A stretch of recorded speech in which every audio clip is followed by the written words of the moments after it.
Hello, everybody. Welcome to the Punch Up Pod with Lila and Pat. How are you? Happy Wednesday. Lila, how are you doing? First off, Thanks for asking, Pat. Look at you and your social learning. skills. Look at this. I've taught him very well. I beat you to the punch. I was like, I'm going to make sure I introduce this show by asking Lila about her day. I love that you have to think about that. Like, It's how do I have an interpersonal skill with somebody? right. First, I'm going to say, where are you from? I'm good. I'm really good. I'm coming to you back from the bar. We're Is back it at the cold bar. there? It's nice and toasty. I'm the only one here. I'm being very COVID cautious. I'm the only person here. I am unmasked, but I'm the only person here. Well, I guess we're not going to talk about our new format yet. We're going to talk about it in a couple minutes, right? First, we're just going to exchange niceties. Is that how we're doing it? It's scripted to the T. We have 45 seconds of how's your day, and then we move on to graphics. We're a smooth running machine. Everything has to be scripted out. No, as far as just how I'm doing very well. I exercised for the first time in probably 2 months yesterday, which is so pathetic that it's been 2 months, but I did, and now it hurts when I stand and sit and bend over. So I realized just how desperately my body needs it. Yes. Funny that you mentioned 2 months, because that's the last time I worked out as well. Really? Yeah, I am. Every day though, I'm like, today's the day. I'm going back. I'm gonna do it. And then it was like New Year's. I'm like, you can't be the New Year's first guy, and it's gonna be so crowded.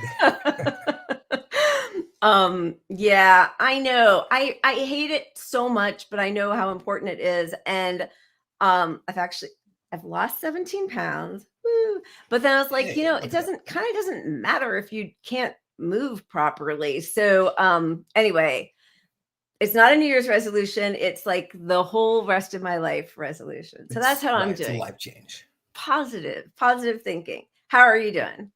Other than not working out, sitting at home, drinking all day and night. No, I don't actually do that. I only partially do some of it. That's what I do. Well, I haven't been working much because my boss gets lazy and hasn't. I hope he's watching. Lazy.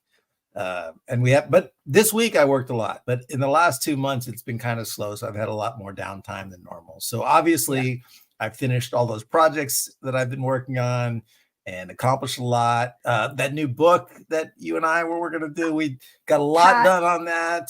Oh my God. Yeah. Wow. It's terrible. Okay. So, this might be a good time to segue into our new format and all the things we're trying, which, we've been talking about for maybe 2 months. And then we were like, well, we have 2 weeks over the holidays. We're really going to sit down and figure out how we sort of time things out and keep our show a little more streamlined and keep it upbeat sometimes and all those different things. And then, 2 weeks ago, we were like, holy shit. So we're rolling a few things out this week that we're hoping don't throw everybody for a loop too much. Because if you are sort of set in your ways the way I can be, that's how it feels. So part of it, I just want to say part of it is that I won't watch a 2-hour podcast. And so once in a while, but especially when it's all just sad news. Yeah, we have shorter attention spans, and with depressing news, if you don't want to stay on it too long, cover it, get on with it. This is not an investigative journalist show. This is speak for yourself, Pat. I don't know. Well, I don't want to do that much work, so we're gonna dumb this show down so hard. We're just going to drink and timeline cleanse. No, that's not, we're still going to cover this stuff, but we're just trying to kind of keep ourselves to, I think 3 weeks ago, we had a 45-minute segment on Israel, and it's hard to go to a timeline cleanse after that, hard to do a shot and feel like it's not disrespectful. There's just a bunch of stuff. So we're going to try. I've got my little timer here until we can figure out the graphic stuff to have it on screen. We're just going to kind of try to keep ourselves honest with that. The other thing is, and this, we've resisted now for almost 3 years. We do now have an option to be monthly subscribers to our show or to do like a tip jar. I don't even know what it looks like, a tip jar or a little super chat.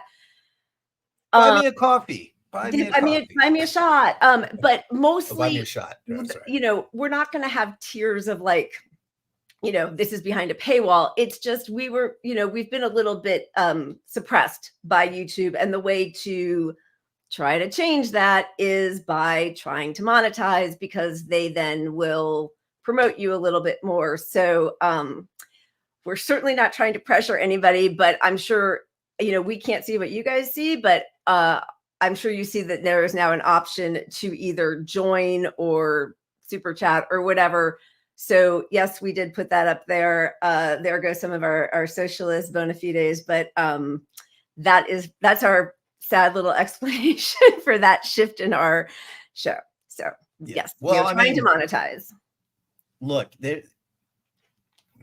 whatever you think of the show, putting a show on every week takes a lot of time and effort, and it's better when my computer isn't a piece of shit, and it's better when you have decent microphones, and we're trying to make the show better. At the same time, we don't want to have all the hiccups we've had with computer issues. So neither one of us are rolling in dough. So any little funding does help support our show. So we appreciate it. Yeah, thank you. That is very, very sweet, you guys. And I see Audria says she is at the bar listening. Got Hendrix on at the bar listening to Punch Up. Love it. All right. I love that. I love Hendrix's old blues stuff. Like when I got into blues, people don't know about his blues stuff, but it's amazing. Wow. Sorry. I can't even reflect the sun. Thank you. Oh my God. I'm about to start crying. I'm like, that's really sweet. Look, Lila, God, I'm taking it. That's for me. That was for put in parentheses. That was for Pat and his computer. Yeah. Just kidding. That is really incredibly generous. Thank you. Geez. Okay. I am totally verklempt, you guys. All right. Thank you. This,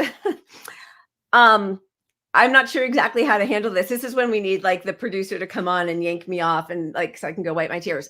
Okay. Thank you all. Thank you all for your support. However it comes, we so appreciate you just being here with us every week. When you retweet us or show up or anything, it really means so much to us. So, that is huge, and anything else is even extra gravy, but just thank you guys so much. That is just so amazing. All right, Pat, why don't you tell them about our, I'm gonna stop crying and our format. You tell about our new format here. So in our new format, we're just drinking a lot and talking about whatever comes to mind. And no, we got rid of the wheel, and the reason we got rid of the wheel is I think it constrained how the show was going to flow. It sometimes we get stuck in shots, and as much as we want to all have a light time here, we don't want everyone else just sitting around watching us have fun on our little way of having fun. So it was more to just keep the flow going. We want to keep the shows hour and a half to an hour or something in that kind of range. So it gives us a lot more room to do that, and less at the whimsy of the wheel. Like sometimes we'd have a whole topic we couldn't get to that we really researched. Should be so frustrating. Right. So this way we can keep, we want to keep each segment under 15 minutes is the goal, and some will be shorter for sure. Yeah. But, it just gives us more room to control how the show's going. So yeah. So with that said, what do you think? And still lots of timeline cleanses. We're gonna keep rolling the stupid videos, because I think that's a good way to cleanse your palate after 15 minutes of gruesomeness in Israel or depressing COVID talk. So those can be some balance. Right. So do you want to just put up our what are we doing? We wrote it all out, because I'm so old that if I don't write it down, I can't remember what we're doing here. Item 3C. Item 3C. No. So what we wanted to do also, sorry, while I remember, these are our topics. Pandemic part 2 economies, ceasefire now, election rejection. But we thought what would be a nice way to start the show, much the way we end the show, we're still going to push buttons at the same time, so you guys will see us conflicting here on the air, is just to start off with something that kind of puts us all in the space of coming together in solidarity and highlighting some of the good stuff, because we will certainly get to a lot of the bad stuff. But so in that vein, we wanted to share a quick little video that sort of is a good model of behavior for how we should all be in this world.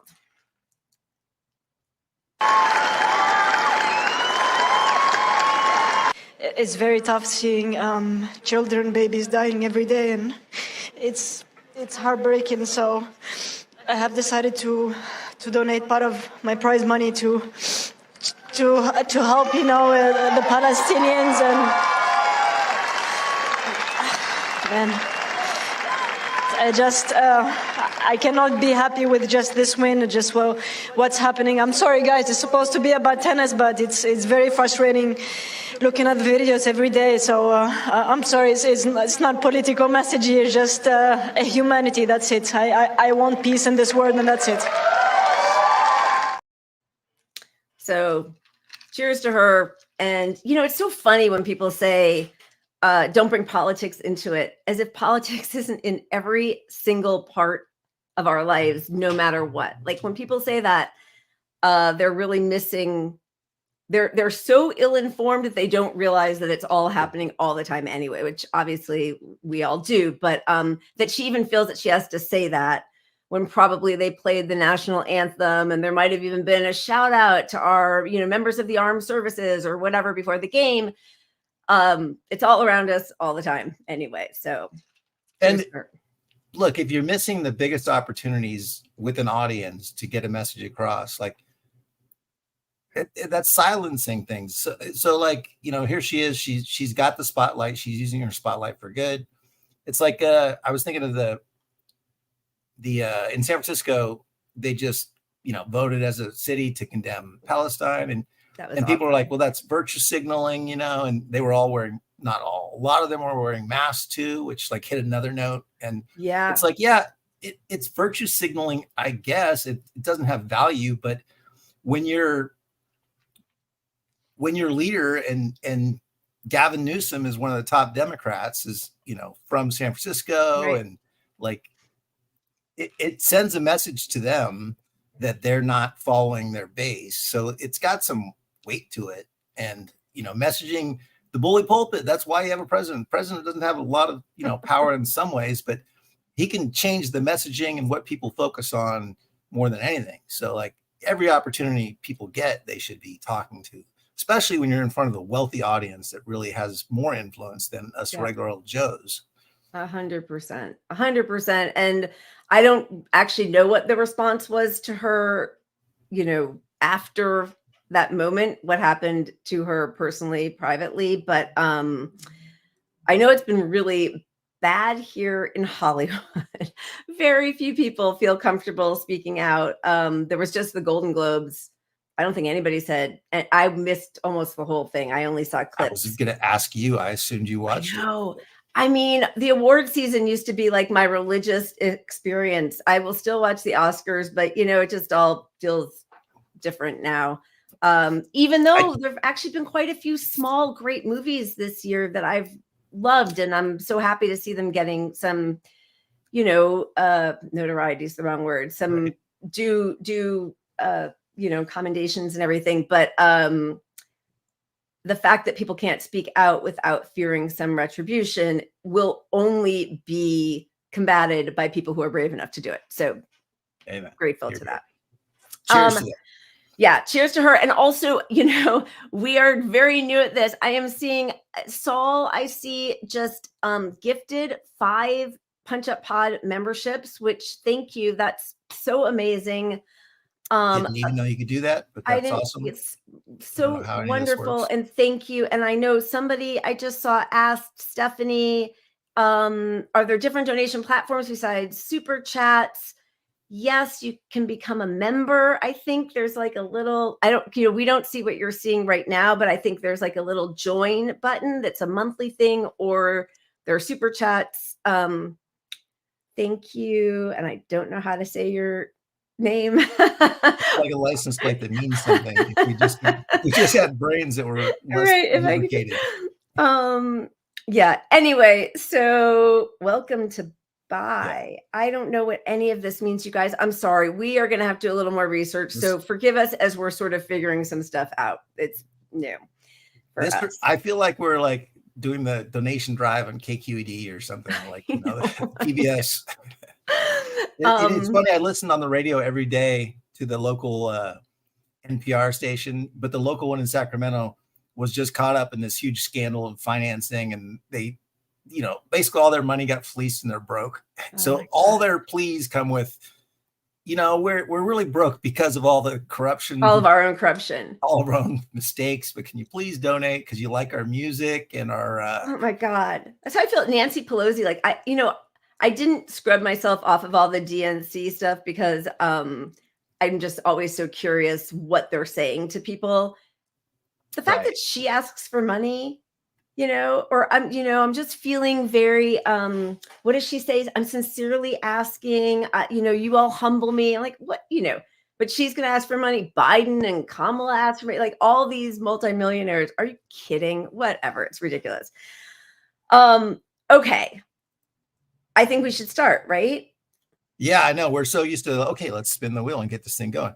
So we don't know our flow here very well yet. We kind of are working on it. We're going to have more, punchy graphics and intro segments and stuff like that next week.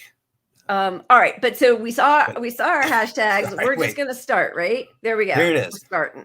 Pandemic part due, 2 economies, ceasefire now, election rejection. And all right. So there's no baby. I do miss that. We're gonna have to have something that gets us a little spruced up there. All right, we're gonna dive right in to, and as I saw Kim just said, yes, the all those award shows are absolutely super spreaders. We are now at 2,000 deaths a week. The average has been in like 13 to 1,500 for the last 12 weeks. So that's a lot.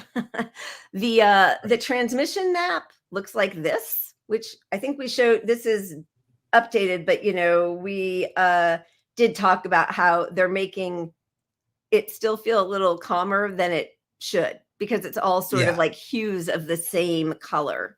It's literally an art trick, right? So every color has a warm version or a cool version, and this is not the alarming red. This is a calming red. Yeah, and it's not contrasted to the blues and greens that used to be there, which are sort of, emphasize more, hey, this place is doing kind of okay, and these places are on fire, and this sort of, well, if everybody looks like this, it's a little harder to so you're looking at this and you're thinking like, okay, I guess the orange states are the best, but you got to really decode it to get there. Right. Like, oh, Alaska's doing the best. I wonder why. Probably because they're social distance, because they don't live like, stacked on top of each other like we do in the cities in California. Wait, isn't that Alaska down there on the bottom left? Never. Geography. Dude, oh my God. Obviously, I'm talking about Canada. Yeah. Canada, they don't even show. Good job. No, whatever the New Mexico and Arizona that don't report, they're the ones that are really the place to go. Go where they don't report it. Someone explain to me why Alaska is so high. Then I don't understand that. Why are you seeing it? Oh, why they're? I was like, no, it's not the bottom left, Pat. Why would Alaska be so high? I'm a little shocked by that. I mean, you got Sarah Palin up there. So I think it's just a lot of like freedom riders. We're at 2 million cases a day, which is insane. And going back to the thing where Kim said that these award shows are all super spreaders, which they are, even with all of like their, they rent out those really specialized companies that come in and like clean the air and all that. But there was something, and I tried to do a deep dive, but couldn't get much, couldn't discover what I wanted to, which was One photo was Timothy Chalamet and Kylie Jenner backstage, and they're wearing masks, but it's really blurry. It's the only, like, you're at a Hollywood press club event. Everybody there is a professional photographer who's putting those pictures in the Hollywood Reporter or Hollywood Insider or whatever the magazine was that I saw it from, right? They've got some zoom on their cameras if they want. Yeah. So then the speculation was, well, it was blurred out because they don't want people to know that backstage, a lot of the actors and all of the service people were wearing masks. Right. It's very controlled for sure. Yeah. The narrative on it. And, you know, it shouldn't be. This should be like, hey, let's get some cameras on how these people really live. I mean, I know it made the rounds the other day that who's one of Ben Affleck's ex-wives? Violet Affleck, the daughter. The daughter, he and Jennifer Garner. Thank you. She was out in public actually masking. And she always masks. She wears goggles too. She does the full protection. And you know, that's a story is crazy, but like kudos to them for actually, but and then there's her mom not doing it right now. That's what's so crazy. Like there've been several pictures of her either with her mom. Like a month ago, there was a picture with her and then her dad and J-Lo, and she was the only one masking. And you're like, I mean, it's great that she does it, but like, what is everybody else in her space doing? You have to think a lot of these celebrities actually, no matter what happens, love the mask and are out in public with the mask. Like, why wouldn't you love your freedom if you're if you're Ben Affleck and you want to just go smoke on the street and not be in a meme every time you step out? Yeah, absolutely. Yeah, she also got a lot of flack for wearing a picture of a watermelon on her shirt the other day, which is I love this woman. I mean, so do I. But remember, Hollywood, although I have to say, Ben Affleck, before he became sort of like this, embarrassing name. Well, yeah, a little bit riddled with drama.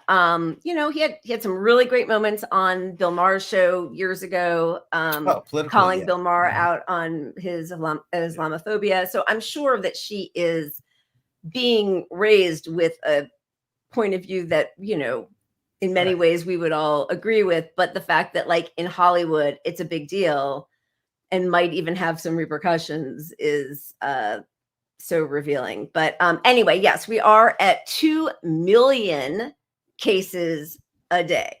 2 million. That's today. And don't forget, January Fauci said earlier on that they would think the pandemic was under control and that things were back to normal when you had 10,000 cases a day. Under 10,000. Under 10,000. And we're at 2 million. So we're so off the mark. And for all the people that hate Fauci, they don't bring that part up because most of the people anti-Fauci are like, he's a fraud, and vaccines are fake, and this is all cooked to make him money and blah, blah, blah. But they don't want to acknowledge that we actually have 2 million cases still. So they can't talk about that. And then leftists can't talk about it because leftists are also ignoring COVID.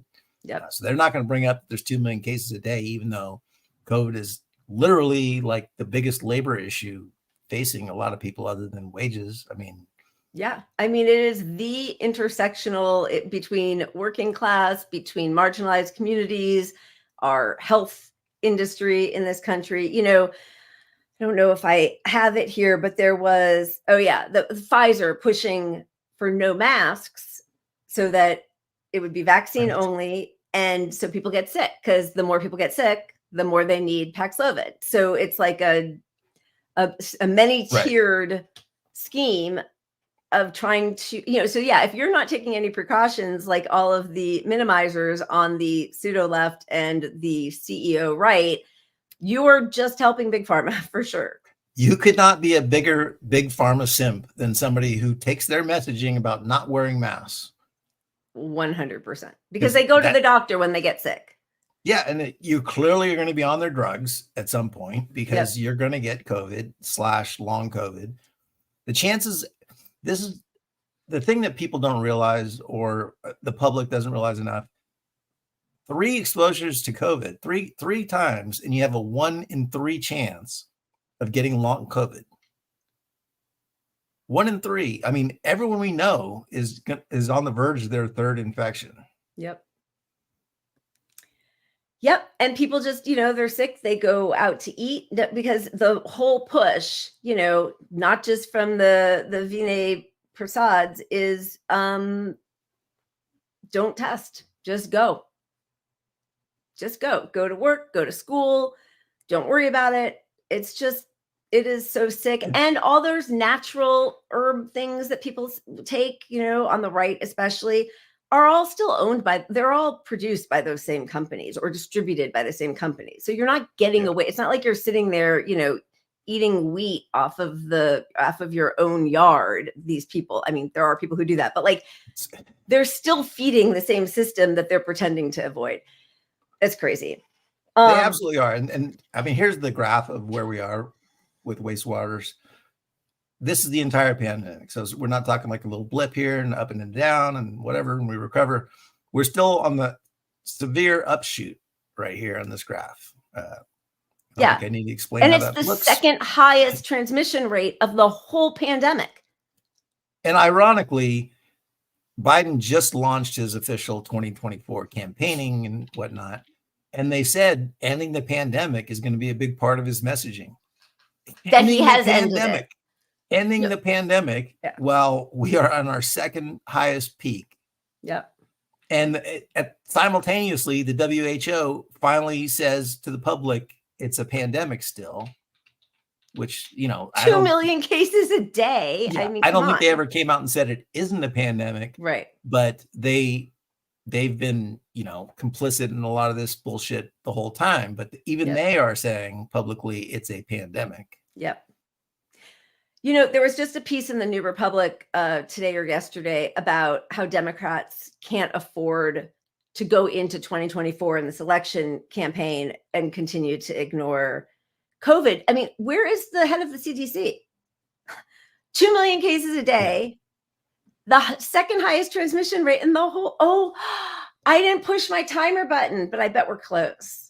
We got to wrap it up. We got to go faster. But, you got to remind me. Look, here's the messaging you get from, this NSW. NSW, is that New Zealand or where was that? It's not even the US. I don't know. This is the kind of shit you get everywhere. Be kind to those who choose to wear a mask. Not like, hey, wear your fucking mask. Just like, hey, don't be an asshole to the couple sick people wearing masks. This is kind of what this reads. Yeah, you do you. You do you.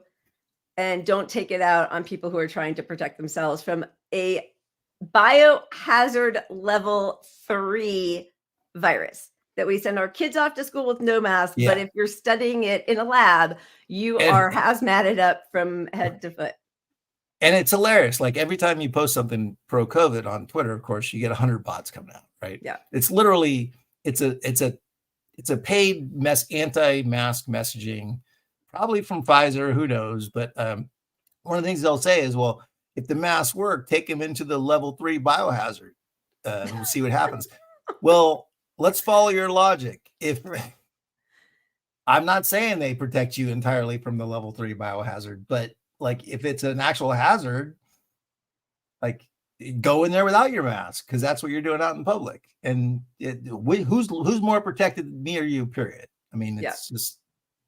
The logic is just flawed. There is no logic. They just really, it's even like at the beginning where, I mean, we've been very careful all along, but especially at the beginning where like we didn't even see anybody. We kept our distance. We would only see people outside.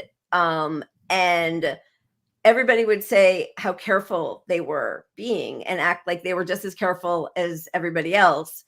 And I began to realize like, anyone who denies themselves one moment of pleasure feels like they've been really careful, so like because when I would pick at it a little bit and get some details, like they clearly weren't, they were going to eat in restaurant. I mean, like I think this whole time, I think I've had 3 indoor meals and I like felt very compromised and there's a million excuses and I shouldn't have done it. But like, I don't eat inside without a mask. Yeah. But I don't go indoors without a mask. Yeah. The problem is it's really hard to be persuasive to people on this issue because they have a million reasons that they want this all to be fine. Yeah. Whatever it is, because they have to go to work. They can't fathom a way to stay home because they can't afford to. Their kids are going to go to school. They can't. kids, it's so hard to make them wear a mask. Peer pressure's a totally different animal with kids than adults. Although adults have shown that they're pathetically prone to peer pressure. But I mean, I can't persuade my own parents to be entirely as safe as they should be. But they're pretty good. But you know, I still will get a picture from them like at a local brewery. You know, it wasn't too crowded. I get that. Well, we were safe. We were mostly outside. I know. Sure. But. Meanwhile, in Italy, the hospital system has collapsed. They're bringing mask mandates back in Spain in public areas. I think, is it New Zealand has canceled? I have it here somewhere. Cathay Pacific, cancels flights, to Sydney, Delhi, Taipei, Shanghai, and Singapore due to pilot illness. I mean, that is rarely divulged, right? Like often they'll say, for whatever reason, we just have a shortage, that kind of thing. And we're definitely seeing more of the ambiguous news stories with celebrities just sick with something. Right.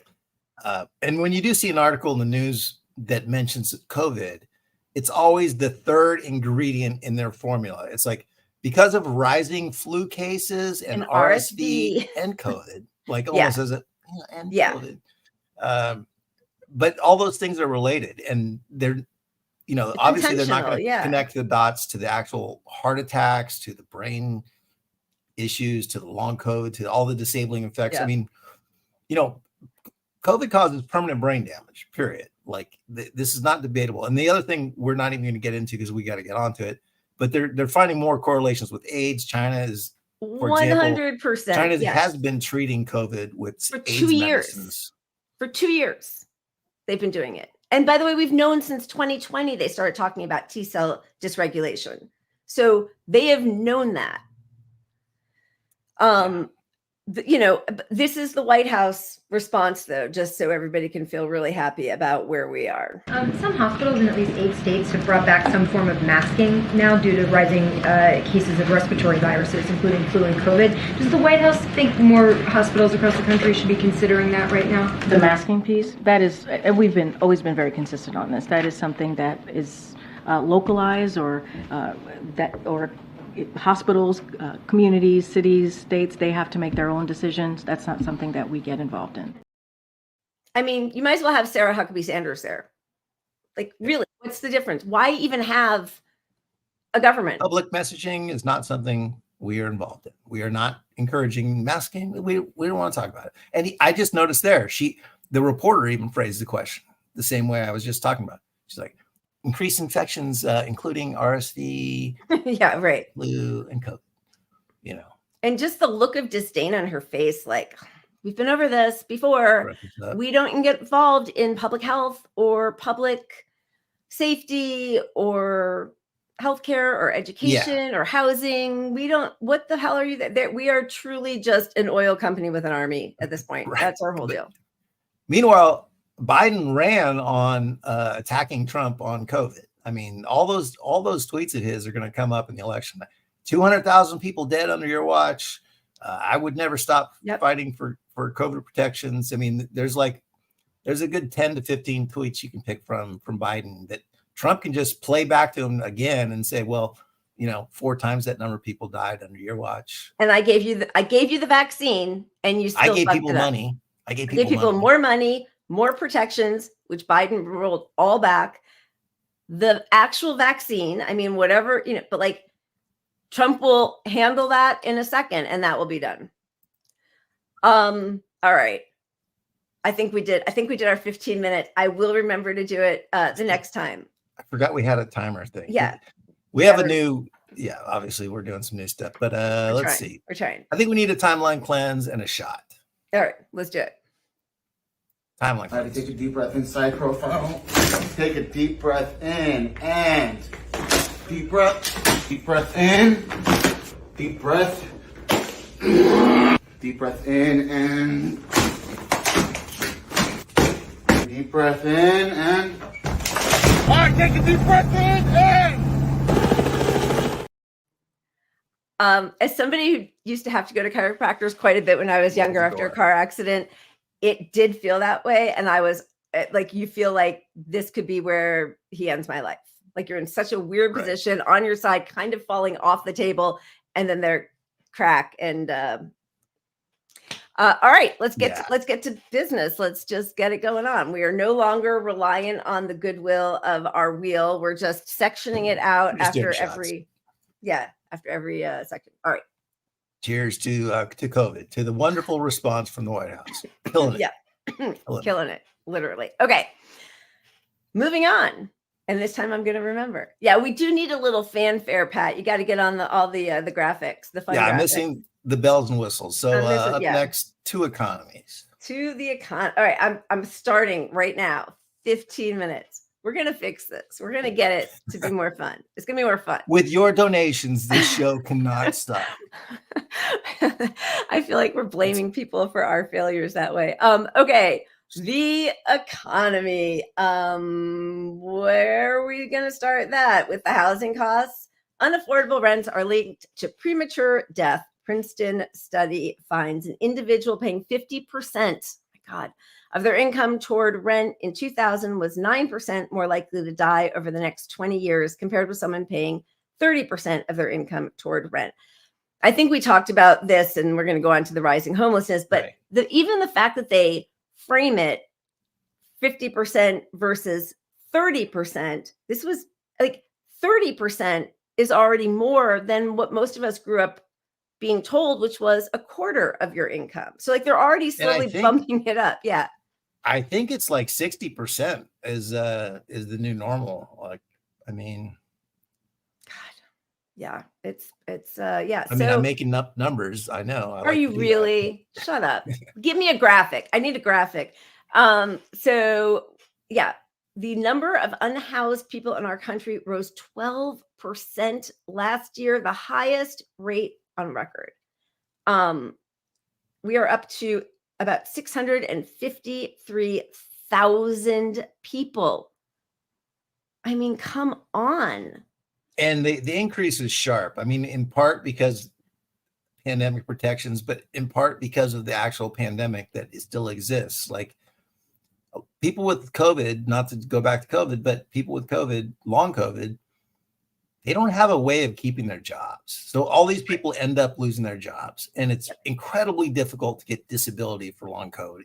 Disability period is difficult. And disability still doesn't pay your full wages. So yeah. And it is so sinister, right? Because once you stop testing and once people, they're sending you rapid home tests, unless it's a horrific, like severe infection, nobody knows. You're not recording anywhere that you have COVID, right? Prove you have long COVID. Yeah. So now how do you prove you have long COVID? I mean, millions of people have lost the workforce. So when they say, oh, unemployment has gone way down, it's because millions of people are no longer even in the workforce. And obviously these aren't even getting recorded as COVID absences from the workforce. There's no metric that shows, oh, you know, these people left because of COVID, because you've got psychologists telling people, oh, you got a mental issue because they're talking about their COVID struggles. You need to provide evidence to your insurer that you have long COVID from your doctor that isn't masking, who doesn't believe any of this is fucking real. Right. Yeah. You know, so these people don't show up to work and it's like oh, you're lazy or you're sick, but it's a tough situation. We don't know what to do. Yeah. But you know, we need a worker here. So these numbers aren't being reported, and it's going to bite the economy in the ass. And all the top economic people have always known this is going to be a nightmare. Yep. That's I mean, even you have Larry Summers, who's like one of the worst people in the world. Scumbag. Yeah. Talking about there is no amount of money that is too much to throw at fixing this long COVID problem, which starts with not getting COVID in the first place. But once you do, also, why do we have tests that now aren't even accurate for 4 days after your symptoms show? Why aren't the tests being updated with all the new variants? Why don't we have the tests cost fucking $20 compared to everywhere else in the world where they're like $1.50. And where that one test, I think it was, well, I'm not going to say it 'cause And and the flu, like you can do it all. have. Why do you keep going in and out of noise? Do I? I'm really. Yeah, no, you're fine now, but you did for a second. Damn it. I was tuning you out. I was going in and out, tuning you out. So now, I mean, the biggest new addition to the workforce, people over 75. Yeah. That's not a positive story. Like, no, this trend started it started 20 years ago when The all of a sudden Walmart greeters. Walmart had Yeah. their like greeters, you know, Yep. like, yeah, oh, look at this old man. Isn't that so He's so sweet? friendly. yeah, yeah. No, there's nothing sweet about this.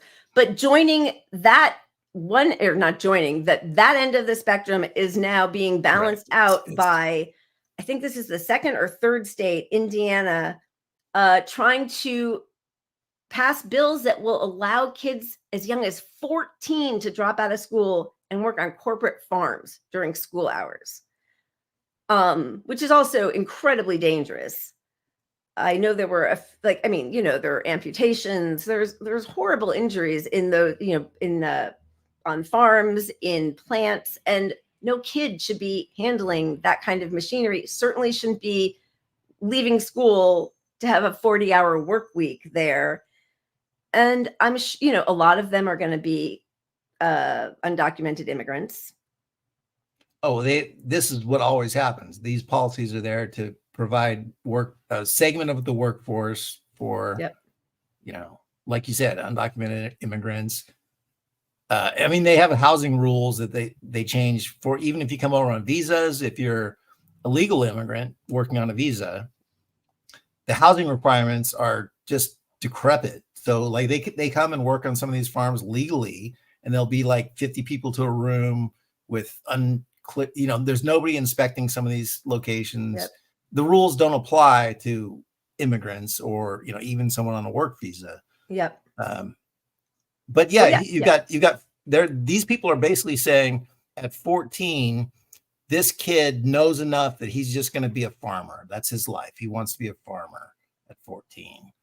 Like, what about going on to high school level where you decide, you know what, like until 14, you agree with everything your parents have ever said to you your entire life. Until you get to be high school age, you kind of junior high, you kind of have that rift. Like in psychology, that stuff starts happening around teenage years. But my point is, you don't know what you don't know yet. Right. In a huge way at 14. Right. And you might get to high school and go, you know what? I want to be a mechanic, not a farmer. Or I want to go to college and be a lawyer. Right. Or I want to paint. What are my dreams? Something. Yeah. Like have a what dream. Am I good at? Yeah. You don't even know what you're good at yet in junior high.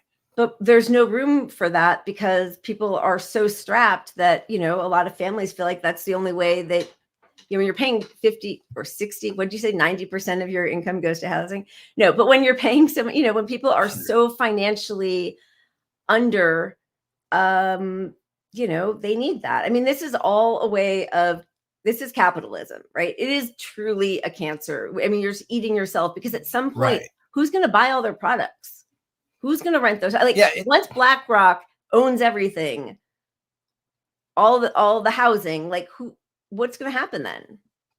Well, I think we're at the point where every single one of us should invest in drone technologies because so many people in this country are going to be sick.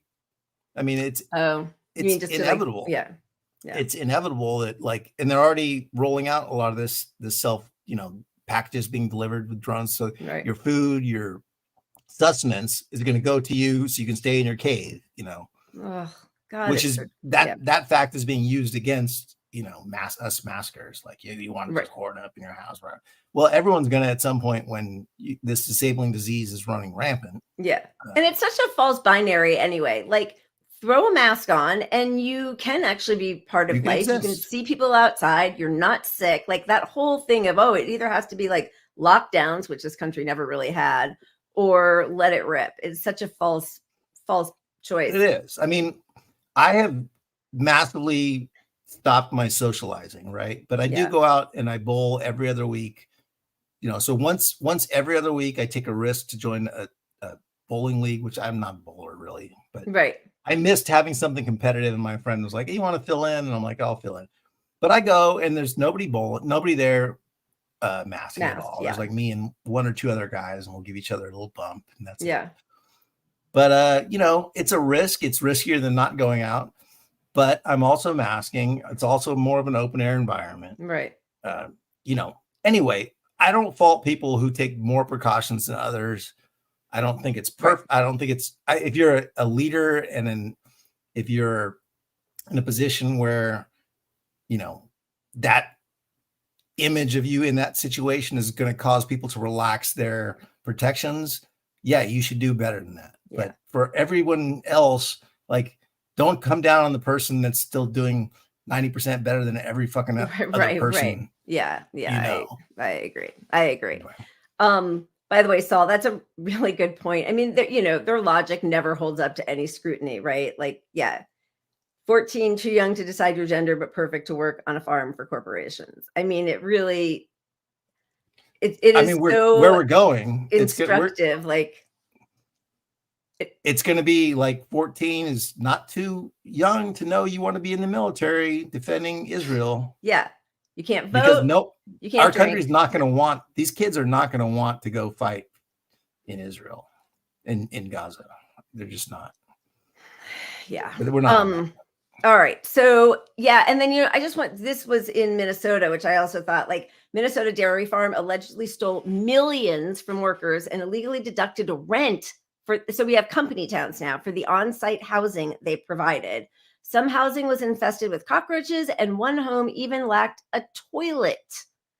And I don't know what happened, if it was just shut down entirely, but a couple years ago, Bezos floated the idea of basically like Amazon company towns in less populated areas of the country where, they would provide all the housing, all the markets, they would pay people in Amazon money, they would deduct your rent from, it was like, we're going back to serfdom.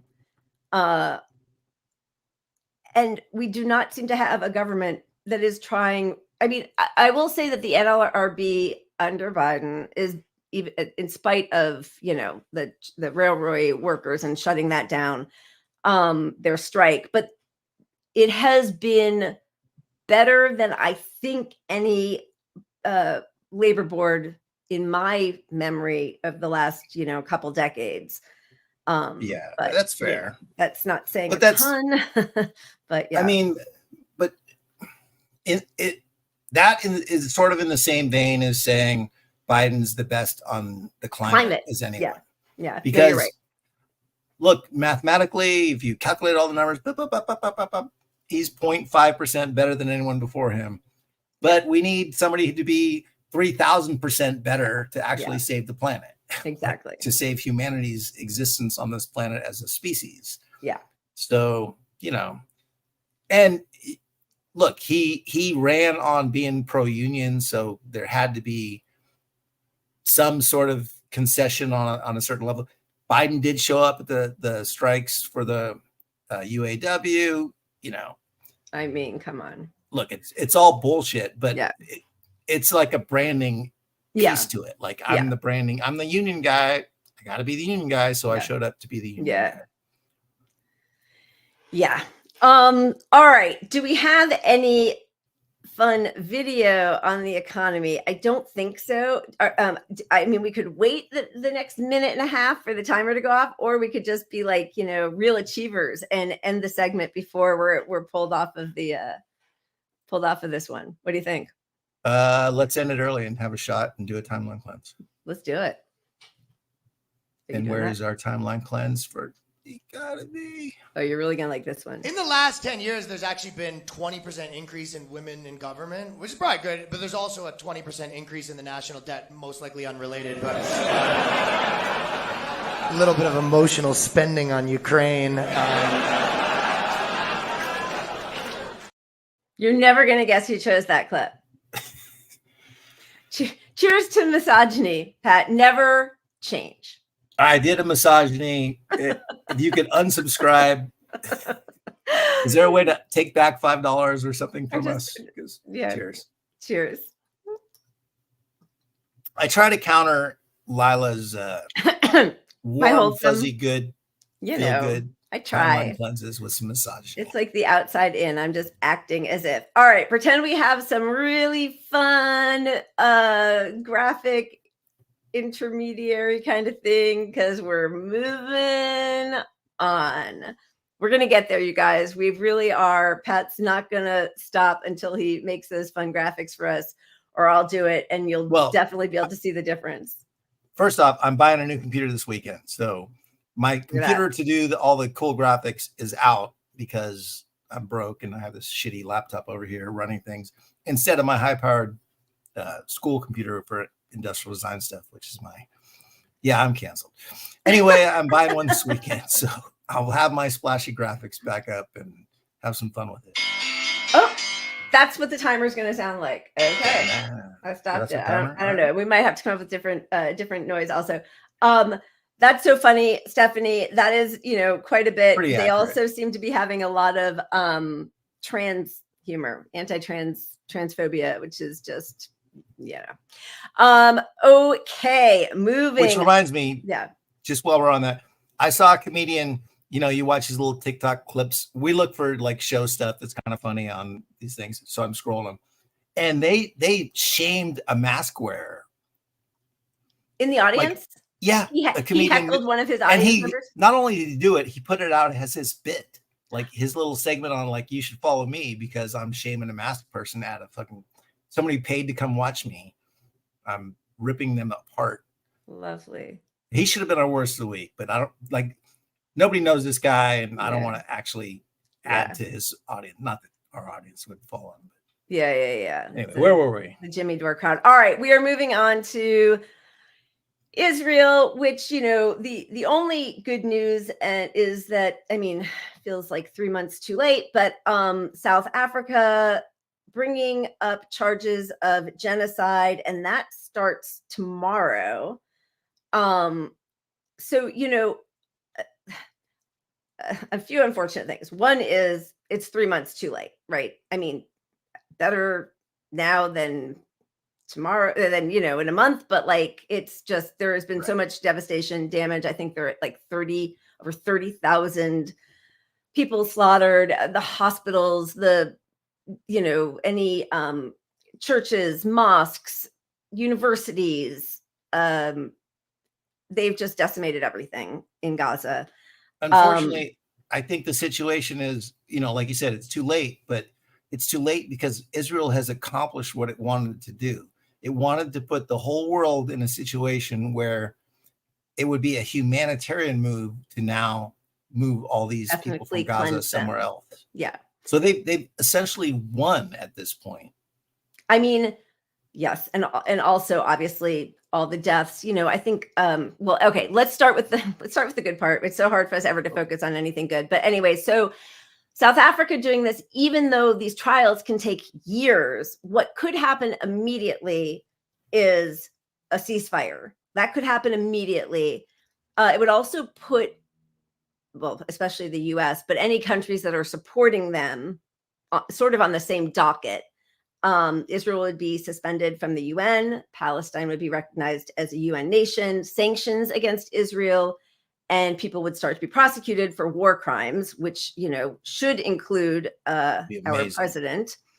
And there have been quite, so I think it was just today, the Arab League announces their support for South Africa's genocide case. Corbyn just went down there. Corbyn is there.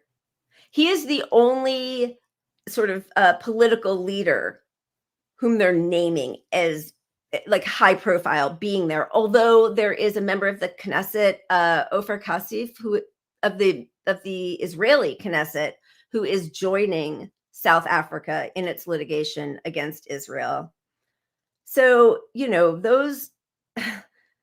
that's all encouraging. And in some bigger sense, Israel's Zionism has already lost. But lost in the world, but they've accomplished their goals. Like, even if at this point there was a ceasefire. They've decimated Gaza. It's unlivable. What do you do? Where do these people go? They can't go back. So, I don't want to celebrate. I mean, we should get a ceasefire, but when we accomplish the ceasefire, we still need to look at pushing the boundaries on them reclaiming their land. And That's right. And there has to be something other than just moving everybody to other countries. Absolutely. And a heavy financial, influx to rebuild, and oversight by international forces to make sure that Israel does not continue their occupation. But I mean, that just feels so far down the road. Somehow the positive steps are always incremental and pragmatic, and the horrific steps happen in an instant with everything. Yemen, though, blocking ships has also had an enormous financial impact on the whole world and its trading, which is fantastic. And what they say is they are doing their duty, because not only do you as a country have the duty not to engage in genocide, you have a duty to do everything you can to stop it. So that's what they're saying is their reason, which is also preventing the US and Biden to keep attacking Houthis, right? Like, so there are these different sort of cascading effects of what's happening now. But again, for the children, they say 10 children a day are having to have amputations with no anesthesia in dirty, squalid conditions. So those things are, you never regain any of what they've lost. What we know, and what everyone watching probably knows, is that this is an intentional plan. The genocide is intentional. It's not a pure hatred for Palestine. It's Palestinian or Gazans. A large part of it is economic, and that's the U.S.'s interest is in a large part economic, as far as they want to build a strait through the area that cuts across so that Europe can deliver goods via boat, not using the existing strait, which benefits Egypt. Right. And for one, the strait is problematic because it's a slow strait. You have to let ships go one way and then let them go the other way. And so they want to build a bigger strait that bypasses Egypt, so Egypt doesn't make money. So these Arab countries don't profit. And it would cost them a lot more money if they had to go around Gaza for this port, where if they just wiped out Gaza, they can go directly to the shore. Now, there's a religious piece to this as well. In Israel, Netanyahu was incredibly unpopular, almost lost several elections. And in his losing, he leaned into the far right leadership.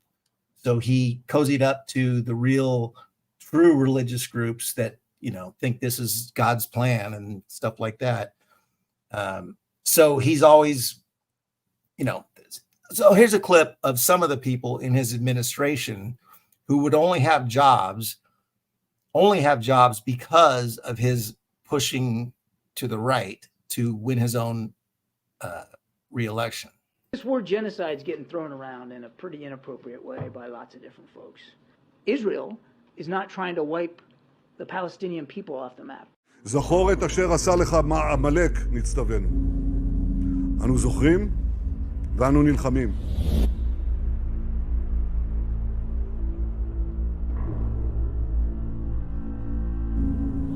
It's an entire nation out there that is responsible. It's not true. This rhetoric about civilians not aware, not involved, it's absolutely not true. Israel's not trying to wipe Gaza off the map. אין חשמל, אין מזון, אין מים, אין דלק. הכל סגור. אנחנו נלחמים בחיות אדם ואנחנו נוהגים בהתאם. עזה לא תחזור להיות מה שהייתה וחמאס לא יהיה. חסל את הכל.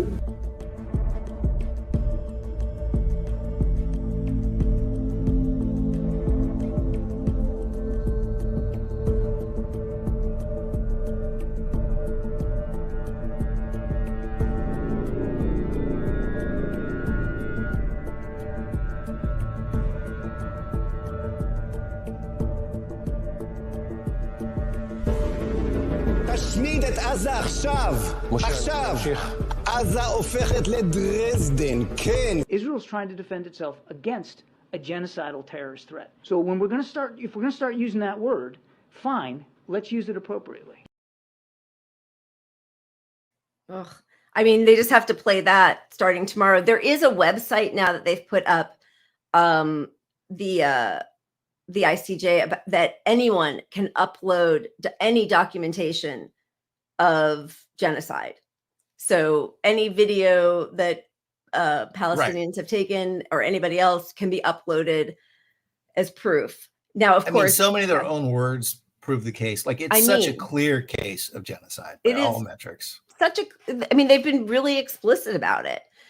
And, you know, the idea that Biden keeps talking about a two-state solution when every single policymaker in Israel has outright and in English said, nope, that's not what we're doing. That's not what we want. That's not what's happening the day after. So, you know, Biden can keep saying that's what he wants, but as he, you know, bypasses Congress to send them these bombs, Israel, well, they're not only ignoring Congress, ignoring the people, but they refuse to investigate. Like they're asked point blank, "Are you Can you imagine being investigated? Like all the words about genocide, like, you know, Kirby's out there saying, "Oh, you don't know what that word means," right? Blah, blah, and you're not investigating Israel's crimes. Like there's no governmental authority remotely looking into the possibility that there could be a genocide when it's so publicly obvious to everybody. I mean, I can't believe they don't have a fake commission. I can't believe the U.S. doesn't have a fake commission. Okay, so here's the thing, because Biden has even said publicly that there has been no assessment. And I wonder if he's saying that so that he, you know, it's like, oh, ignorance of the law, but ignorance of the law is no excuse. So if you're funding and arming a genocide, but you say, oh, I didn't realize it was a genocide, I think you can still be held accountable. Now, of course, you know, the U.S. has gone out of its way for decades to undermine any authority that the UN's judicial arm has, right? Even so much as saying that there would be like an invasion if the International Criminal Justice Court ever tried to call up anybody from the US or Israel for war crimes.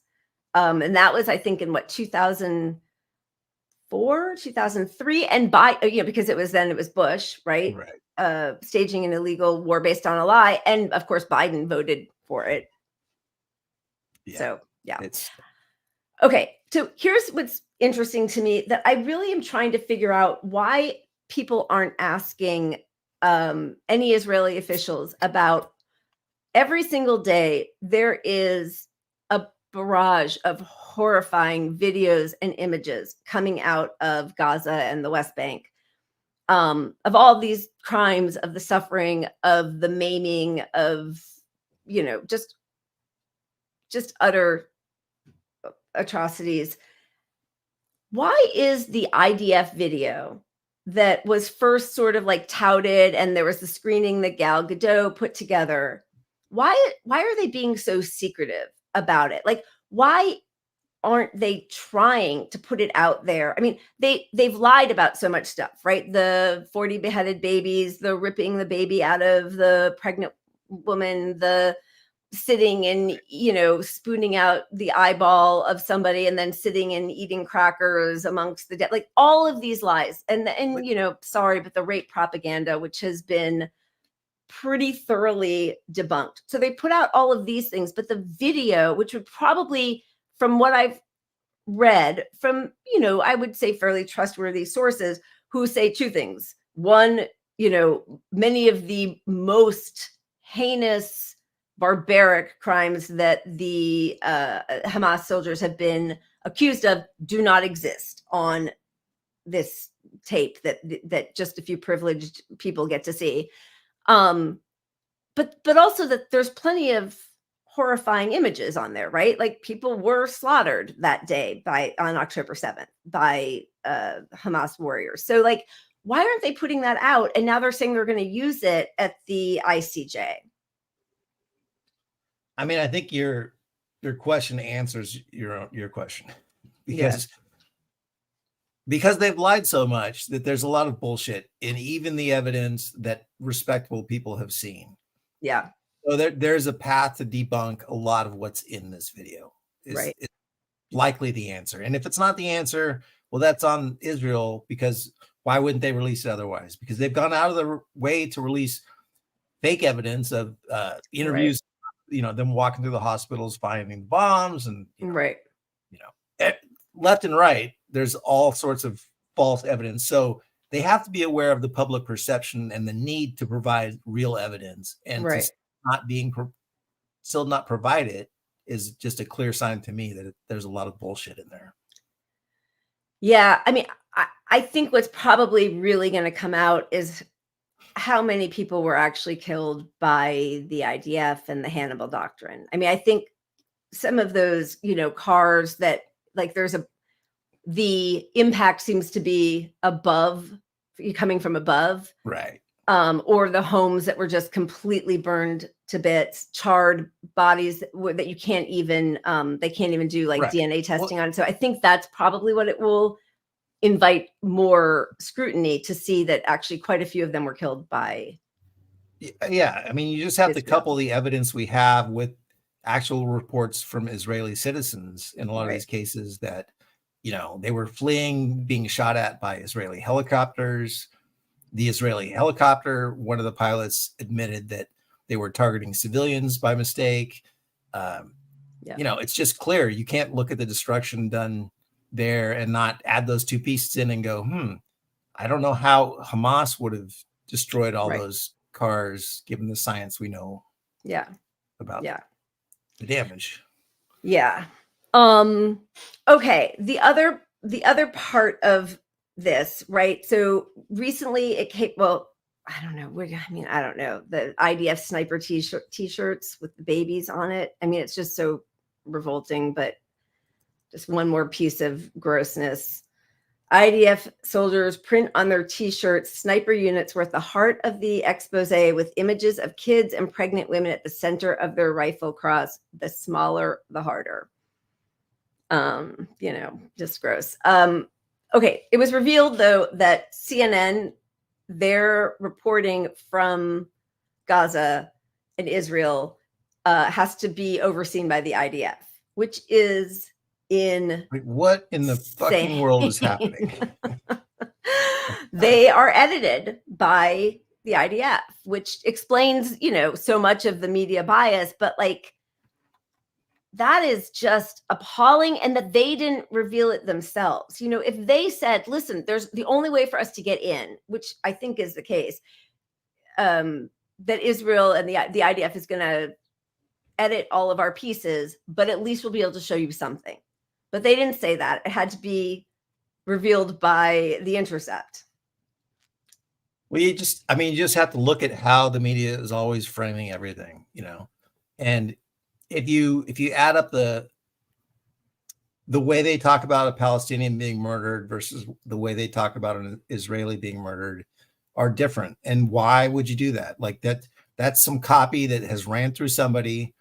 Somebody has said, change the murder of a Palestinian kid to, an accidental misfire, or, they change the copy so that all this stuff rubs. If you're a viewer, it matters that you hear this over and over. It's subtle. It's not in your face, because it feels like they're reporting on the actual stuff that happened, but you have more empathy every time for.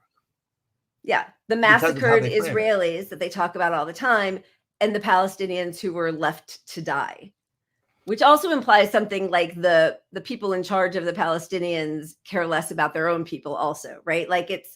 It's kind of twofold. Who's doing the killing, but also why were they just left to die like that? Their own people don't care about them. It's like that kind of, it's like it keeps funneling through all the empathetic words that are used to describe what happens to Israelis. And by the way, I mean, there are Israeli IDF soldiers who are still being killed. And actually, they're taking a much worse beating than I think anybody expected them to, honestly. But as far as civilians go, that happened on October 7th. I mean, apart from the 3 hostages who were killed by the IDF, but when they were finally escaping. But like the atrocities against Palestinians have been happening daily for 3 months. And we still keep hearing about the massacre of October 7th, which was horrible. But like there's another one happening right now, way worse. And the thing is, Palestinians and Hamas, let's just call it Hamas, who's fighting this war, they don't have the capabilities of doing another October 7th. It's not going to happen. They don't have bombs to launch over that are actually going to get through the Iron Dome. They don't. There's nothing they can do. Like there's no need to prevent them from causing a major atrocity. Right. You know. And I mean, all they're doing right now at this point is creating more Hamas. I mean, truly, I mean, the whole world at this point is with Palestinians watching this genocide play out. I just wanted to show one example of media framing. Mo shared this. I don't know if you guys are friends with Mo, but great guy. I've known him for a while on Twitter land, but here it is. This is the news talking about Palestinian women killed. This happened at the border checkpoint. You can see a car going through and ramming some of the police that were actually manning that checkpoint. The video we're going to freeze shortly, but the 2 people, a man and a woman in the car, in the subsequently, they were killed by the police, but it looks like accidentally a stray bullet found its way into the van ahead, and that killed a 3 or 4-year-old young lady. So tragic events in the West Bank. The bullet found its way into the car. Yeah. And killed a 3 to 4-year-old young lady. A stray bullet, like, you know, not an intentional bullet. Yeah. Just a stray bullet found its way. Like, there are so many levels of apologizing built into this. Yeah. Fucking drive-by murder of they just opened fire on a truck and killed all these kids, or a kid, you know. Yeah. But a 3 or 4-year-old lady, like, that's disgusting to frame. I mean, like it's that. the way we do in this country, where when a white guy from Stanford rapes a young woman behind a dumpster, he's, you know, a young man, you know, he's got a whole life ahead of him, and a 12-year-old black kid who has Skittles and a hoodie is a thug and, you know, a criminal and a man. I mean, that's just always the way the framing happens. Who is the, you know, the proper victim and how that's framed. And then when you see how they talk about some of the hostages, here are, don't forget them, faces of girls still held by Hamas. And all of these girls, I don't know if you can see, if you don't have your readers on, are either, that was our timer, are either 18 or 19. And they're girls. And also, what even in that article, it fails to mention they're all IDF soldiers. So they're not civilians. Yeah. So these are literal soldiers. Meanwhile, the argument against every Palestinian is that they're all going to grow up to be evil, fucking corrupt terrorists, you know. Right. But these people joined the ideology and said, we're fighting for this country's right to attack Palestine, and, you know, Palestinians are a threat, so we're going to go to war with them. Yeah. I mean, I know. So, you know, if you're Israeli, you have to be in the military. That's one piece to it in their defense. Right. Although there was just, you know, the conscientious objector last week. I can't remember his name. And, you know, I mean, he has to go to jail for, month I think, in jail 30 or something. days. Yeah. I mean, there are ways to voice righteous indignation against this genocide.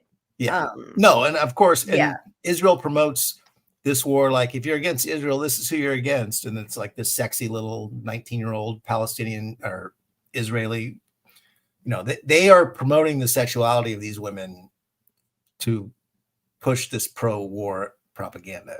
Yeah. You know, but absolutely, none of that makes that right. But it's just like, contrast that. This is a soldier that literally signed up, who's an adult by all measures. Right. Compared to a 3-year-old who's a young lady hit by a stray bullet. You were a grown 3-year-old, ass 3-year-old. The media framing and the bias, I think this has been the clearest example these past few months to see the difference between the way certain people are written about or talked about versus, our allies versus our enemies. And it's just incredibly clear every day.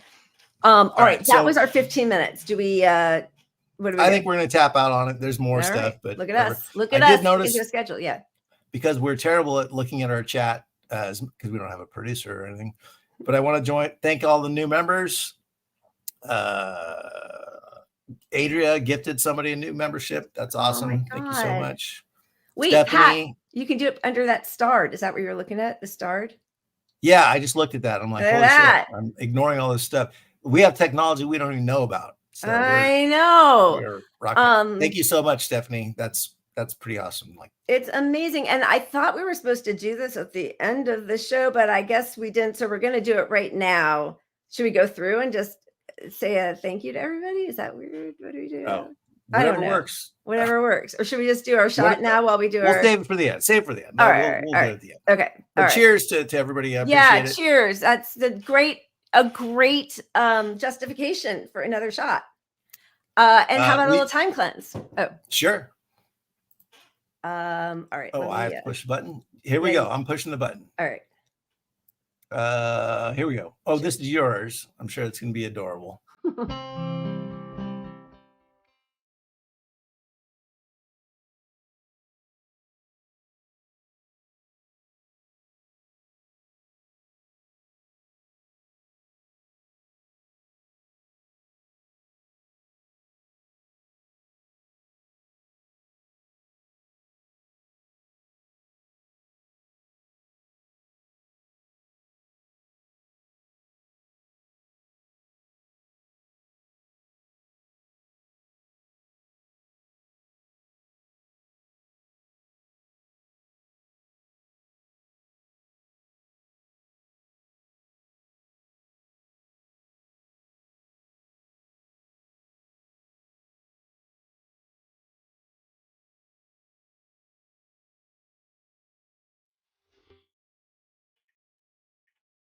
Where'd we go? Where'd we go? Was that all the wholesome cuteness you could handle? That was a lot. That's a lot. So But come on, did that make you feel happy? You're the you know, one who you can't. The reason Pat can't have a honest? green screen is because of his kitten. Well, who's no. Oh no, I can know, do the you're- fake yeah. green screen once I get a better computer, Yeah, which I'm yeah. buying this weekend. So I'll have the bar behind Let's me not next week. act like you don't have wholesome love for animals. Also, I do love animals a lot, but Yeah. I feel like that video was put out by PETA or vegan. There's a lot of chicken hugging. I know. A lot of birds and chickens. Like the and cow I running don't want to around knock with the you. birds and chickens. They should all live, but I yeah. don't have a lot of love for chickens. I'm not going to hug a chicken, but that's cute and that's great. But I'm going to counter it with some Misogyny? sexism. I don't know. There's probably some misogyny here. So Let's see let's it. see I'm mine. shocked. I'm like, just there's all this pressure, you know?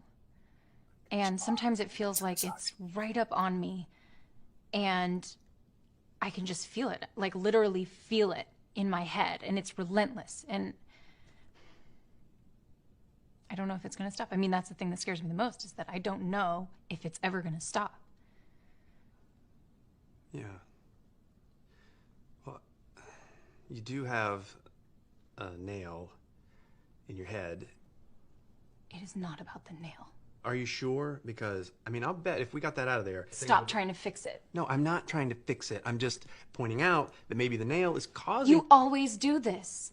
You always try to fix things when what I really need is for you to just listen. See, I don't think that is what you need. I think what you need is to get the nail See, you're out. not even listening now. Okay, fine. I will listen. Fine. It's just... Sometimes it's like there's this achy... I don't know what it is. And I'm not sleeping very well at all. And all my sweaters are snagged. I mean, all of them. That sounds really hard. It is. Thank you. Ow! Oh, come on. If you would just... Don't... Try to see things my way. That's pretty good, actually. That's pretty funny. I liked it. Um, just seeing a comment from before, those animals look delicious. Oh my God. Yeah, that was good, Pat. You always need to bring that misogyny in there. Although that is, I actually do think, well, I'm not gonna say anything that's gonna get me canceled on the same night you're being canceled. I will. I'll say some canceling shit. Second half of the show from now on is just me getting real with some canceling. What happens when the cameras come on and things get real? It's the real world thing. All right. How do we make these videos expire? Can we do that? So this wait. appears like an Instagram message. Wait, how do we make what? This one? So they fade away after a minute or something, so they can never be seen again. Isn't that what Snapchat is? Yeah, it's like Snapchat. It's like Snapchat. Are you all right. I think we're moving on. I mean, we're not exactly on time, but we're kind of getting it going. It's just, if only we had a really fun structure. Splashy graphic. Yeah. Graphic and happening. And some music. I think we need some music. We need, yeah, baby. Okay. We are on to election rejection. Some people said, let's see if you can see exactly where in this clip Biden realizes he will never win a second term. If you really care about the lives lost here, then you should honor the lives lost and call for a ceasefire in Palestine. Ceasefire now! Ceasefire now! Ceasefire now! That's all right. That's all right. That's all right. That's all right.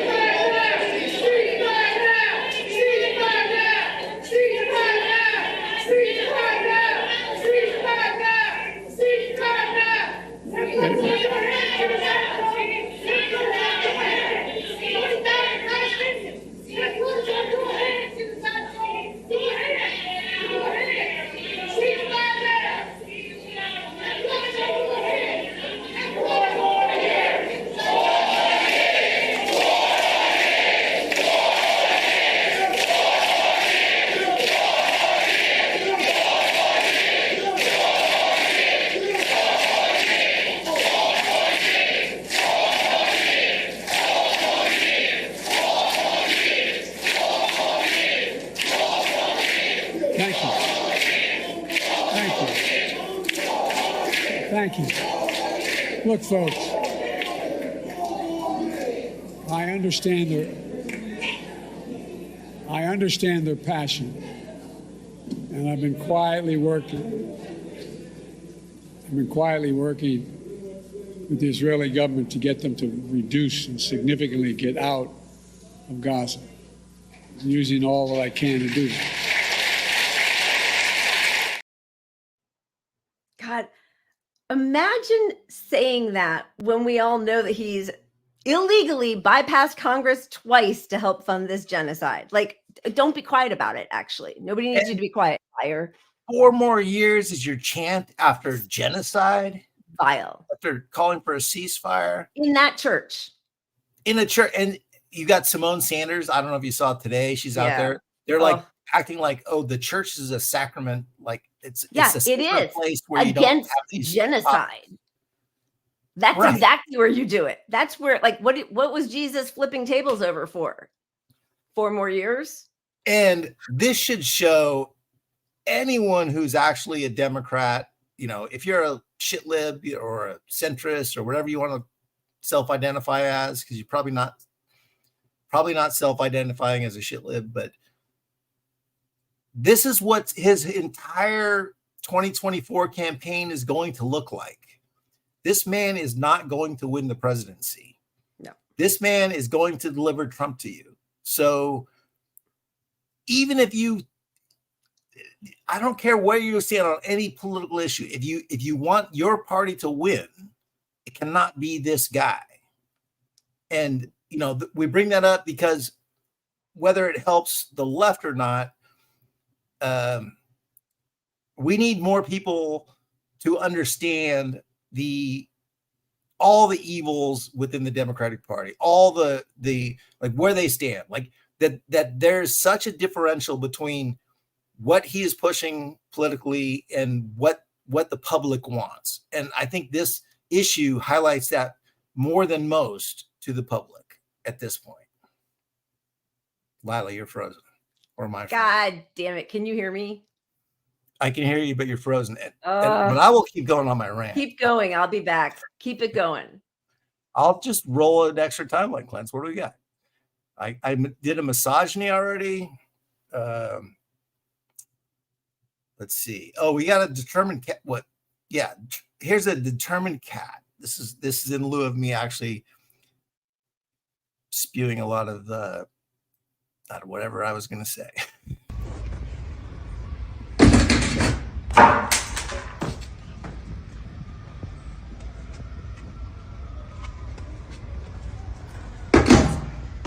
Got this, buddy. This looks just like my strike, actually, my cat. The tail at least. Come on, buddy, you got this. Oh.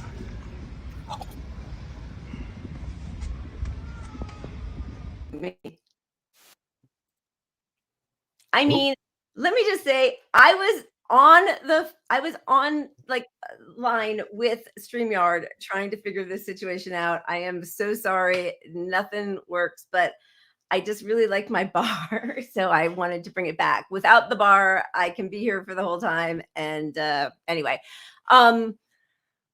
did you talk anymore about 2020? I showed the cat video instead.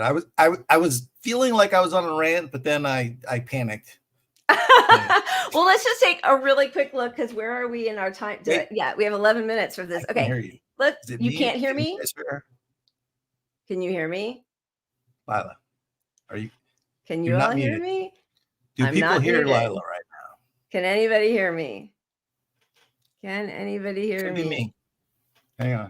I don't know if they can hear you. This is terrible. What is happening? We hear you. Unfortunately for all of you, you can still hear the dulcet tones. It's you, Pat. Yep. It's you, not me. Oh, Saul can hear you both. Stephanie hears you. All right. So the problem was with you? There's a nail in your head. There's a nail. You never listen to me. All right. Can we talk about the nail in your head? Poll favorables. Here we go. I mean, he's crushing it. He is crushing it. Biden coming in third after friggin' RFK Jr. is crazy. But anyway, number kills me, but that's a whole separate topic. Yeah. Unreal. But yeah, Biden, I mean, basically Biden and Trump are pretty much tied for their favorables and unfavorables. But when you break it down a little bit more, I don't know if you can see, I will put on my readers. I know that's always the fun moment here. Okay. The net Biden to the right is what you're looking at. I mean, obviously, you know, in Democrats are going to more favor Biden, Republicans favor Trump. Independents, I mean, the fact that he's underwater with independents is just sad because that's going to be the difference right there for him. But, you know, when you look at like white adults, people of color, 55 and older, there's just nothing. That's the part that stands out to me. Yeah. Because that a 13-point difference in people of color compared to the advantage the Democrats have had in the past against Republicans. I mean, that was supposed to remember like demographics or destiny. Right. And you're looking at the most openly racist person on the right that has ever run for president, not ever, in our generation of post, you know, like racism can't be out in the public to get elected now, but now it can be under Trump. And people realize all that open racism is not as bad as they thought compared to Biden politically with the policy and his not accomplishing anything. So I mean, he's been way worse for marginalized communities over his 4 decades in office than Trump could ever hope to be. Sorry, but with the crime bill, with the student debt fiasco, with not being able to discharge student loans, with immigration, with funding cops, with genocide. I mean, police murders are up. I mean, we're so that's being used as a reason to give cops more money under Biden. Like they're both parties are arguing that they're tough on crime, tough on the border. Those issues have been totally neutralized in the public. there is no differentiation between either, except for it's literally like the carrying bomb meme, like tough on immigration, but like with a heart and a trans logo and yeah, blah, like, blah, blah. right. It's like Believe women. So like, as us as white leftists, we get called racist and whatever because we're anti-Biden, but we are standing more in solidarity with the marginalized communities than anyone. I mean, they are abandoning him in droves. They are leaving Joe Biden to not support Trump, but to not support Biden as well. Right. Muslim Americans, Arab Americans, Hispanic Americans. Like, yeah, I mean, he is losing everybody because he is a racist. We all have been saying that forever. And, I think what happens is because first of all, what's he even running on at this point? He's just saying, I'm not MAGA. That's all he's saying. And they're going to talk about the insurrection. That's he's running on keeping us safe in the world. It's safety in the world. And we've got all these wars every day on the media in the press. Right. He's running ending the pandemic, which we got 2 million cases today. Right. Every day. And the insurrection, like protecting democracy. Oh, yeah. We got the crying. Yeah. I mean, this is hilarious because they're really pushing this hard. So, because he is actually not running affirmatively on any issue, anything. He's not going to overturn the, Dobbs decision. He's not, and then everything else, he's pretty much doubled down and continued all of Trump's policies. So now it's just not MAGA and protecting democracy. So they're making this January 6th, they did their whole anniversary of it. This was Jonathan Capehart interviewing one of the Capitol Police. This is insanity. Okay, here we go. I'm going to try to get through this. Thank you for what you did 3 years ago today. Please tell me your thoughts on this third anniversary. I'm cutting that off right there. That's all you need to see. Like he actually took Kleenex. What is going on? Like that's just humiliating. And don't forget, although I've already forgotten the details, this is where being a host probably matters. I should look up some details. But he was ousted from MSNBC for like being planted stories straight from the Democratic Party. Like Capehart was ostracized, he was one of the people on that list. Fired. We can't have him on air because it's embarrassing to us that it's so obvious that there's a connection to the Democratic Party's agenda. And here he is back in the limelight. Meanwhile, they're getting rid of Mehdi Hassan. Why are they getting rid of Mehdi Hassan? They canceled his show because he was covering Palestine. So they're this is what they do. Lies. Yeah. Like if in the last year you were like, oh, CNN and MSNBC, they seem a little less biased than before. It's PR. They do this every election cycle. They open up and start being honest about stuff. And then the election comes around and they start refining what people are allowed to say. And they control the messaging more and more. And they get rid of all of their Muslim American journalists. Not that listen, Mehdi Hassan did plenty of things that I really disagreed with and definitely towed the line for the DNC plenty. But yes, when, he crossed, they didn't reward him for any of his loyalty back then, right? And they just booted him right away. Right. Not related to this, but he also was honest on COVID on a few occasions. Yeah. But that was never allowed on air. His COVID stuff was all in his private show. On the streaming show. Yeah. Not to be outdone by Jonathan Capehart, just a little second of this. If this was the journey that my life was taking, that I felt that things were going to be okay. And that, I had fulfilled my purpose. Anyways. I am sure she was scared. I'm sure it was scary.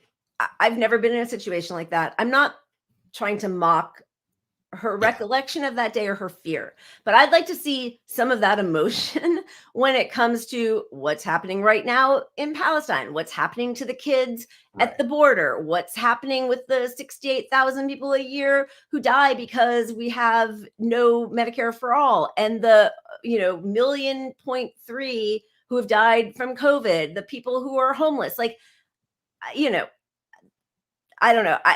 Look, I'm with you on that entirely. Like, I don't want to minimize January 6th. It was a real event. They were scared. There were some real people who had a bad agenda. These people's lives were at risk from some of the extremists. The mob mentality. Who knows what could have happened, right? Right. But for her to be there crying about, it is fine. I'm sorry. I was about to say something whatever. But to say that she would have fulfilled her mission on Earth, or how does she phrase it? I don't know. Like, look, getting elected is what you did. So you didn't fulfill any God's plan. Wasn't just you getting elected. It was actually the leftist agenda being bring the ruckus, baby. Let's pass some policy that changes people's lives. Like, point to me, show me what you've accomplished in office. Yeah. You've done nothing but condone everything Biden has done. You're not standing up against any of this stuff. He's the most progressive president of his lifetime. The next FDR. Yeah. He's the best on climate. So this is great. Or he's the best on whatever. I mean, I always bring things back to COVID, but we're in a fucking pandemic and you're fucking dead silent on COVID. Like nothing. It's the biggest workers' rights issue of our time. Yep. And you got nothing on it. Nothing. By the way, just to they are now, in addition to everything else, talking about the wild spread of COVID among Palestinians in the Gaza Strip and medical workers. Yeah, they were denied the vaccine. So not only are all these people just horrible and are not running on anything to help any of us, they are and only running on democracy. There are now, I think, 4 Biden only, 1, 2, 3, 4. Yeah. Biden only candidates: Florida, Massachusetts, North Carolina, and Tennessee. So that doesn't really, advertise the Democratic Party as being pro-democracy. They are trying to get Trump off the ballot entirely in states and have him arrested. I mean, he's had, listen, he's disgusting. He is a criminal. He is racist. He is a game show host on, reality TV. But like, they've been investigating him for 7 years. Instead of running on policies that people want, they are focusing everything on this one guy. And the truth is, at his rallies now, he does like a Joe Biden impersonation of trying to find how to walk off the stage. It kills. He's a jerk, but he will say, listen, I gave you the vaccine. I handed it off to you. And you still managed to let 800,000 people die. Ukraine, Russia never would have happened under me. He'll probably be like, but what you're doing with Israel, Gaza is perfect. I mean, that would not be any better under Trump. No. But he won't have to say it's perfect. He can say, it wasn't me. I wasn't there. It didn't happen under me. You fumbled the response. And if I was president, Israel would have been under a little bit more control and we would have navigated it. We would have handled it differently, better, whatever. Yeah. Yeah. He can frame it in a way that's pro-Israel, that doesn't insult Israeli citizens in the US who are voters. He can do that. But name an issue that he can't pretend to be on the left of Biden on. Yeah. Yep. I mean, if you look at Biden's record, he can creatively make the case, and it'll all be lies because he's right of Biden on pretty much everything. But I mean, I don't know. They're equalish. Yeah. Biden, I don't know. Yeah. But either way, he can peel off that's why he's winning the independents so much. Right. Because he can pretend to be like, hey, you could think Biden is better on COVID, but if you look at the record, he's not. He's just shitty. So that peels off independents who are like, whatever, I don't know. and just the voter enthusiasm for people that Biden needs to turn out. It doesn't necessarily mean they're going to vote for Trump. I don't know if you saw it, but I mean, the other thing is, because they're both pathological liars, but Trump kind of admits to it and kind of revels in it, whereas Biden, his whole thing was he's empathetic. We've got the soul of a nation back and all this kind of stuff.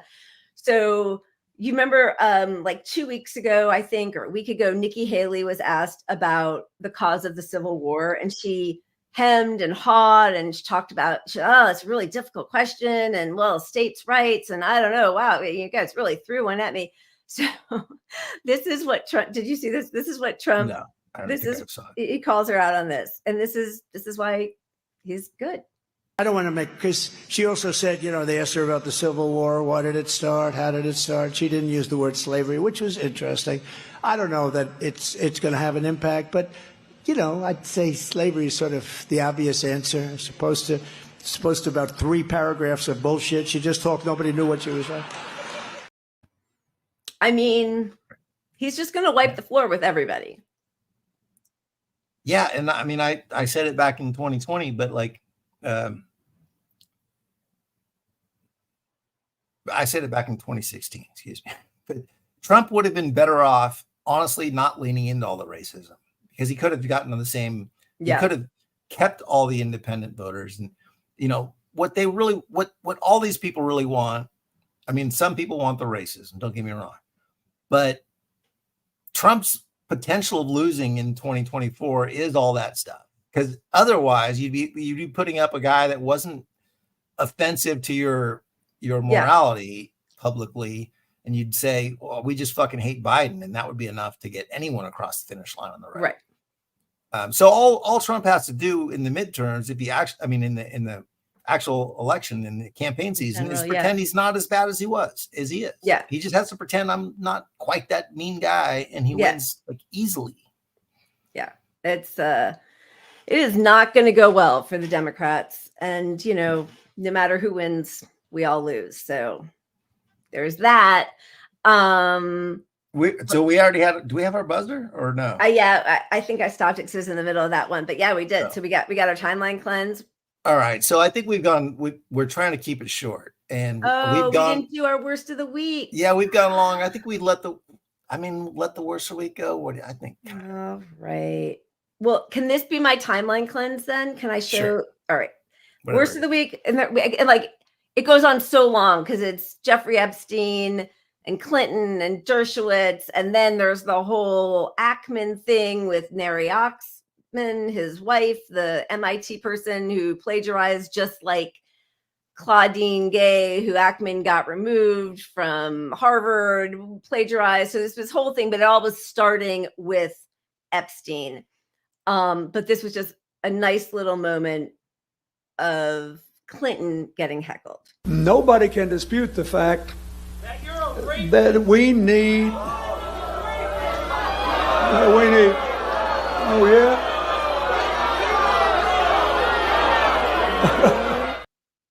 Nobody. So that was obviously from a few years ago, but it's just resurfaced now, and you just have to think somebody. Oh my gosh, I'm not going to be able, and I think he watches our show, and now I'm not going to be able to remember, because I had pulled this clip last week when we were going to do worst of the week for Epstein, and we didn't do it.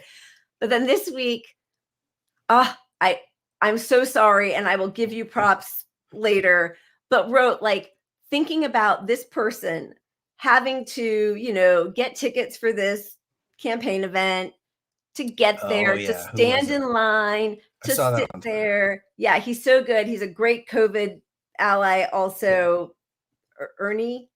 Oh God, and the tweet was about like having to suffer through like an hour and a half of neoliberals garbage. Perfect moment of him saying nobody can deny that, and then you jump in with your rapist. It just kind of warmed my heart. Yeah, they killed it. Good stuff. All right. Okay, so we are about to Ernie Banks. Thank you. Yes, Ernie that's Banks. Who it was. Yes. Ernie Banks. I Ernie's got awesome. Ernie. I just forgot the Banks. Thank you. Yeah, that Big just dicks. cracked Ernie me up Big the way Dicks. he set up that whole clip, because nobody should ever, I mean, and the fact that like in the middle of Me Too and they let Clinton come speak at the DNC in 2020. I mean, his being on that Lolita Express 26 times and raping little girls, young ladies, should be like thrown at him every chance everybody gets for the whole rest of his life. Yep. And I think that's the lesson there. That's the moral of tonight's show, is interrupt every fucking opportunity you have of these people having peace. Yeah. And every 2024 event for Biden needs to be about his being a genocide. There has to be an interruption where we can clip it. So I want to see everyone like, oh, he stopped in New Hampshire. Yeah. Here's a clip from him in New Hampshire. Yeah. That they didn't show you on TV. Interrupt. Yeah. Absolutely. Absolutely. All right. I don't know what happened to all of our starred people, which was the way it was gonna, it all disappeared for me. Oh, it might have been because I had to leave and come back. I don't know. I don't see it, but I really hope that we called out or gave shout outs to everybody. Wait, I got it. Oh, it disappeared for me, I think, because I was all right. Kudos. Thank you. So we're going to go out with something positive after this, but this is positive to us, and I appreciate all of you guys so much, and women, even though I'm misogyny. Sorry about the misogyny. Still appreciate you. Reflect the Sun, $100. That's amazing. Really, Lila almost cried. I did. She should have cried. You're an actor. You're an actress. You should Jonathan cry Capehart and I. That's really sweet and amazing. Kim Crawley, All Cops Are Bad, including ICE and Border Control. Kimmy, thank you so much. Kara Sant, new member, Saul Good, gifted 5 memberships. License plate something became a member. The Run's a member. Devin a member. Deborah Crossback a member. Adria French gifted so nice a membership. I don't even know what a membership is, but thank you for that. We'll figure it out. Oh my God. Stephanie gifted 5 and Devin gifted 1. So you guys, thank you so much. That is just really means so much to all of us. Mostly, we love doing this show and hanging out with all of you. So thank you. We'll see you next week. Keep punching up and use your voice. Cheers. Absolutely. Here's a positive clip of it's kind of sad, but also uplifting. So that's how we're going out. Cheers all. Cheers. To the voices who carry us, who make us feel less alone, who give us courage, truth, strength. In this room to be a little bit more courageous. The voices that give us music, song, poetry. This is Wissam from Gaza. We're still alive. Excellence, humor, storytelling. يلي بيرفعوا راسنا وبيفتحوا قلوبنا. أنا الآن قابلت عم وائل الدحدوحة وحمزة سورة. For every voice you silence, for every voice you bury, for every voice in the rubble or in the sky. There will be 1,000 more to carry their voices like kites in the sky. Together, we know we have already won.